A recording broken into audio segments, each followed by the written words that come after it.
So recently, the 2026 Academy Awards was held, and I really would like to talk about it. From the winners to the speeches and red carpet incidents. But before I get there, I'm just gonna come out and say that this award season has been so all over the place. I remember the season being kind of off to a rocky start with the Critics' Choice Awards back in January of this year. I talked about this in another video of mine where I talked about the whole Timothée Chalamet and Michael B. Jordan award situation, where Timothée had won the Best Actor award for the film Marty Supreme over Michael B. Jordan for Sinners, and of course other actors including Wagner Moura, Joel Edgerton, Leonardo DiCaprio, and Ethan Hawke. But a debate kind of ensued on the internet regarding who people thought deserved it, with there being a lot of mixed feelings and answers about it, with some people feeling like Timothée deserved the award over Michael because the movie was primarily focused on him, so it kind of gave him more of an opportunity to shine. But then there were folks who thought that Michael deserved it because he was literally playing two characters. But there was also another problem, being that a good bit of these people arguing for Michael never actually watched Timothée's film,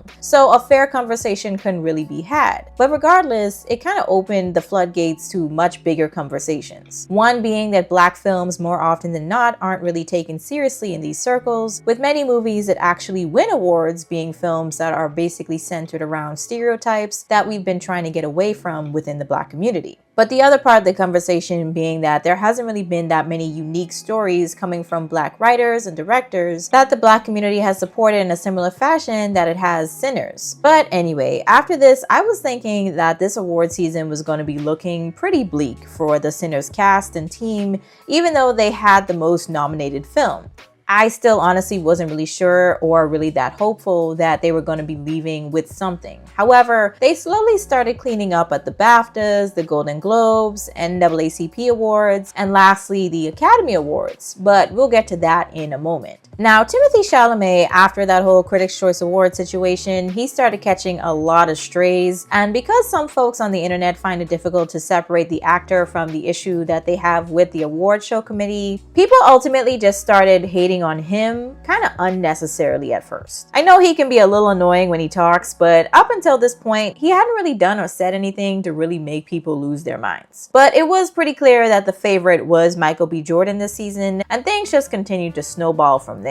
Now, Timothée would go on to win the Golden Globe for Best Male Actor and got a few others from similar film circles, but the wins had started drying up when it came to the big boys. And leading up to the Academy Awards, there was a CNN and Variety town hall that he had done alongside fellow actor Matthew McConaughey, and the timing couldn't be more terrible. Now, I didn't stick around to watch the entire hour in some long town hall video, but I did see the clips of the particular part of the conversation in question. But up until this point, they're pretty much discussing the Hollywood business and the pressure to make movies hit at the box office. So in short, Timothée would say, and I quote, "I admire people, and I've done it myself, who go on a talk show and say, hey, we've got to keep movie theaters alive, we got to keep this genre alive. And another part of me feels like if people want to see it, like Barbie, like Oppenheimer, they're going to go see it and go out of their way to be loud and proud about it." Now, after this is when Timothée would say what would really get people riled up. So basically, he was like, yeah, I don't want to work in ballet or opera because I wouldn't want to be fighting for a genre that nobody really cares about. I admire people, and I've done it myself, to go on a talk show and go, hey, we got to keep movie theaters alive. You know, we got to keep this genre alive. And another part of me feels like if people want to see it like Barbie, like Oppenheimer, they're going to go see it and go out of their way to be loud and proud about it. And I don't want to be working in ballet or opera or, you know, things where it's like, hey, keep this thing alive, even though no one cares about this anymore. All respect to the ballet and opera people out there. And people definitely had a whole lot to say in response. First of all, the people that are saying no one goes to the ballet are the people that don't go to the ballet. And the people that are saying, oh, the ballet's doing great, are the people that go to the ballet. Post-pandemic, with social media, I feel like there's more of an entryway into it now. You know, at least for the Joffrey, we've had some of our more successful runs post-pandemic. It has its struggles to make things work. I think just like every other industry. I think maybe at times there's a relevancy issue because our field can suffer from lack of diversity and lack of, you know, diverse voices and things like that. And I think there's a point to be made there where it's like, if we can try to find ways to cultivate a newer, younger, more diverse audience with newer, younger, more diverse work, that's something we're always trying to do. But them being such classical art forms, they're very sort of tethered to that classic side that you kind of always have to call back to continue going. You know, it's like every company does a Nutcracker because that's what makes the money. And there's always like ways for it to continue to thrive, and it probably finds times of struggle in that. But a dying industry, you know, it's been around 500 years. It's going to be around most likely another 500 years. Hey, by the way, opera is 400 years old. Ballet is 500 years old. Somebody named Timothée Chalamet had the nerve, big guy, by the way, had the nerve to say on camera that nobody cares about it. I'm sure you can walk into an opera theater right now, seats will be filled out, and nobody's saying a word as the performance is going because everybody has that much respect for it. There is an etiquette around opera.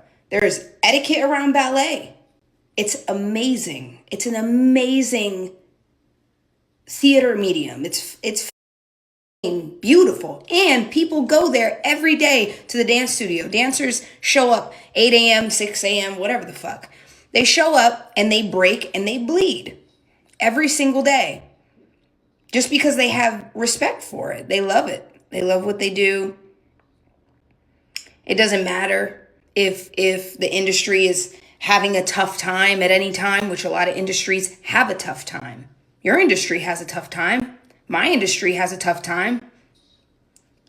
Doesn't mean people don't care about it. When young Timothée Chalamet spoke about ballet and all of that, he was just mad at his mother that day. And I understand the frustration, especially coming from the folks that work and perform in those areas and dedicated their life to it. But if you think about what he said without too much feeling and emotion attached to it and look at it for what it is possible that Timothy, even though he said it kind of disrespectfully, he might not have been entirely wrong.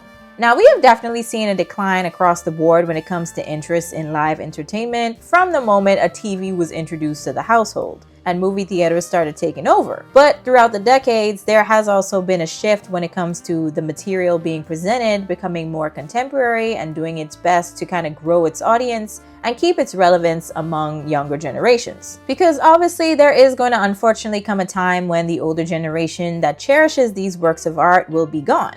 So when it comes to the younger generation, the interest has been slowly, kind of steadily rising, thankfully. But even though I personally can say I love watching ballet and the opera, it doesn't change the fact that I might still be in the minority when it comes to the average consumer. You could probably ask a handful of random people with varying income backgrounds what they do for fun entertainment-wise. If you give them the option for tickets to an opera and a ballet versus movie tickets for a blockbuster film at the time, I'm sure most of them would probably take you up on that movie ticket offer. Now, I do think a lack of exposure to these art forms also kind of contributes to that, but I do think that it has become a pretty niche interest over time. But anyway, I say all this to say that I understand where people are coming from, because it is pretty crazy for him to have said that nobody cares about ballet and opera when there are still quite a lot of people that do. So it's almost like he sees them as a non-factor. But at the same time, we also have to admit that there has been a fight to stay relevant in today's entertainment market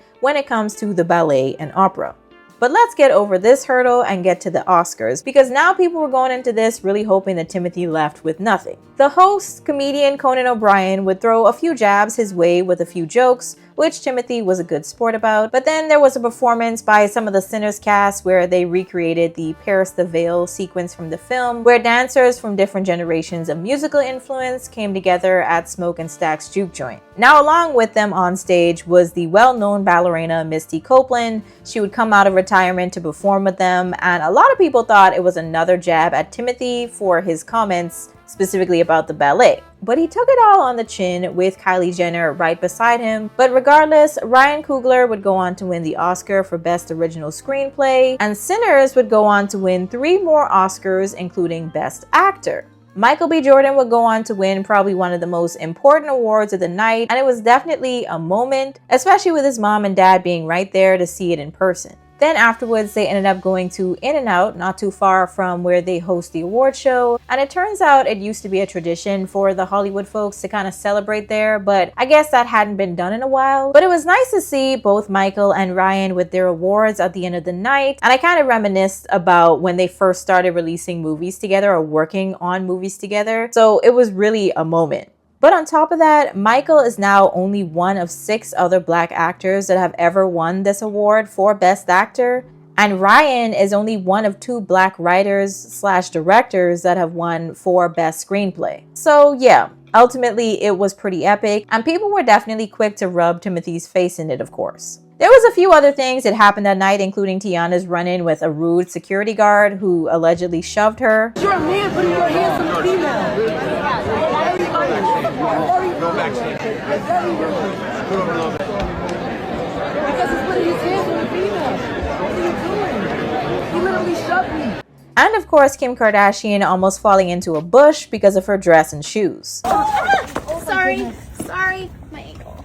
Take a second. But for the most part of this video, I kind of wanted to focus on the Timothy and Michael B. Jordan thing. But I kind of have a feeling that Timothy is going to get a few more chances to get this award, regardless of how people feel about his opera and ballet comments. But I think he might have learned a little something on keeping certain opinions to himself during a tense award season. But let me know your thoughts on this one down in the comments. Obviously, it's not meant to be taken too seriously, so please don't. But if you do have some thoughts you'd like to share, let me know. I'll catch y'all in the next one.